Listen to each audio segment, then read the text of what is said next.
प्रधानमंत्री नरेंद्र मोदी ने मंगलवार को कहा कि भारतीय जनता पार्टी वंशवाद की राजनीति के खिलाफ है और हाल में संपन्न विधानसभा चुनाव में उनके कारण ही पार्टी के कई सांसदों के बेटे बेटियों को टिकट नहीं मिल सका। प्रधानमंत्री ने यह बात बीजेपी संसदीय दल की बैठक में कही।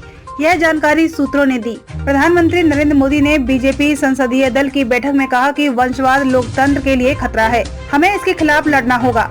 लोकतंत्र की रक्षा के लिए शुरू हुई इस जंग में पार्टी के सांसदों को वंशवाद की राजनीति के खिलाफ लड़ना होगा। उन्होंने ये भी कहा कि परिवारवाद के खिलाफ अगर हम दूसरी पार्टियों के खिलाफ जंग लड़ रहे हैं तो इस पर हमें भी अपनी पार्टी में भी विचार करना चाहिए।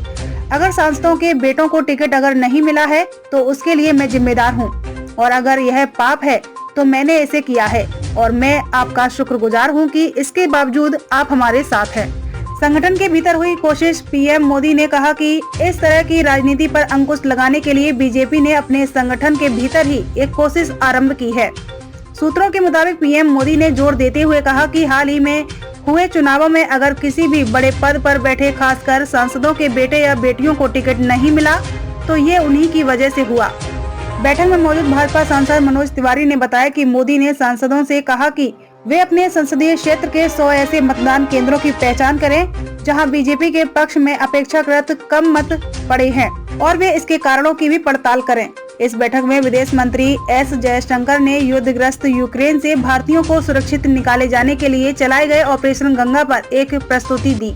संबोधन के दौरान हाल में रिलीज हुई फिल्म द कश्मीर फाइल्स की सराहना की और कहा कि ऐसी फिल्में बनती रहनी चाहिए। सूत्रों से मिली जानकारी के मुताबिक संसदीय दल की बैठक की शुरुआत में महान गायिका लता मंगेशकर के सम्मान में 2 मिनट का मौन रखा गया। मंगेशकर का 6 फरवरी को निधन हो गया था।